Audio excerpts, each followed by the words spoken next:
नमस्कार दोस्तों, आज की वीडियो में कमलागढ़ की कुछ और चीज़ों की बात करेंगे और ये आज की जो टॉपिक है उस पे अनाज की व्यवस्था कैसे होती थी। और ये आप देखें तो इस तरह की बड़े बड़े कमरे बने हुए थे जहाँ पर अनाज रखा जाता था, जो अभी भी मौजूद हैं। कमलागढ़ किला जो कि 1605 में बनना शुरू हुआ और 1625 में बनकर जो तैयार हो गया था, लगभग 400 साल पहले 400 साल पहले अजय दुर्ग के नाम से ये जाना जाता है। मंडी जिला के सीमा पर ये स्थित है। मंडी ज़िला जो कि उस समय मंडी रियासत के नाम से जाना जाता था, वहाँ का अंदर का ये हिस्सा है और अन्य जो सीमा की वहाँ पर रियासतें थी उनसे सुरक्षा के लिए ये बहुत ही महफूज और अजय किला कह सकते हैं। ये आप देखें, यहाँ की अंदर का ये हिस्सा है और यहाँ पर ये मुख्य भवन इसका यहाँ है। यहाँ पर अगर पत्थर देखें तो बहुत ही अच्छे तरीके से बराबर काट कर बनाए हुए पत्थरों से इसे बनाया गया है। और ये पत्थर लगभग यहाँ से 20 से 25 किलोमीटर दूरी से उठाकर यहाँ तक लाए गए हैं। और यहाँ ये आप देखें, यहाँ पर ये मंदिर के सराय हैं जहाँ पर मुख्य भवन हुआ करता था। ये यहाँ आजकल सराय भवन बना हुआ है। और यहाँ पर जो यहाँ खुला मैदान है जहाँ पर ये मेन भवन था, वहाँ पर आजकल ठहरने बैठने की व्यवस्था है। साथ ही यहाँ पर नवरात्रों के दौरान पहले लंगर लगा करता था, आजकल यहाँ पर हर रविवार लंगर लगाया जाता है।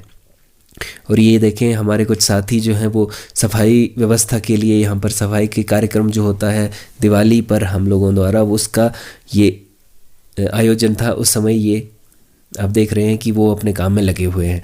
और ऊपर देखें तो आप बाबा जी का मंदिर बना हुआ है। और ये यहाँ पर आप देखें तो यहाँ पर ये बड़े बड़े कमरे बने हुए हैं जहाँ पर यहाँ अनाज रखा जाता था। खासकर जो कोदा या जिसे कोदरा कहते हैं, वो इस पूरे कमरे में 3-4 यहाँ कमरे बड़े बड़े हैं, उनमें भर कर रखे जाते थे। और एक ख़ास बात ये है इस अनाज की कि वो सड़ता नहीं है, ख़राब नहीं होता है, उसे कीड़ा नहीं लगता है। और इन कमरों में वो भर दिया जाता था और यहाँ से सप्लाई की जाती थी किले के रक्षकों के लिए या फिर लोगों के लिए। ये जो ढुलाई थी, जैसे पत्थरों की ढुलाई होगी, किसी की ड्यूटी होगी, किसी को काम के लिए लगाना हुआ, तो यहाँ से फिर अनाज उनके लिए सप्लाई किया जाता था। और नीचे देखें तो बिल्कुल खड़ी ढांक है जो कि 90 डिग्री की लगभग है और यहाँ से गिरकर मरने की स्थिति बनती है, क्योंकि बचना बिल्कुल संभव नहीं हो पाता है। इसलिए अजय दुर्ग ये कहलाता था। और ये देखें, ये कमरे थे जहाँ पर ये अनाज रखा जाता था। वर्तमान में यहाँ पर ये टूट रहे हैं, तो जो पत्थर हैं वो गिरकर इन्हीं कमरों के अंदर ढेर बनकर बनना शुरू हो गए हैं और ये कमरे दबना भी शुरू हो गए हैं। ये खासियत थी यहाँ अनाज को व्यवस्था रखने की। कई दिनों तक अनाज का उपयोग जो सैनिक होते थे वो कर सकते थे। ये यहाँ पर 3 से 4 कमरे, बड़े बड़े कमरे हैं। और ये तरह से आप समझ सकते हैं कि इतने बड़े कमरों में कितना अनाज आ सकता था।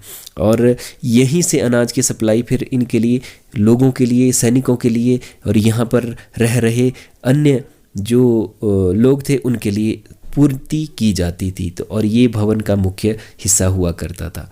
तो आज की जानकारी में इतना ही। आप इसे शेयर, लाइक ज़रूर करें।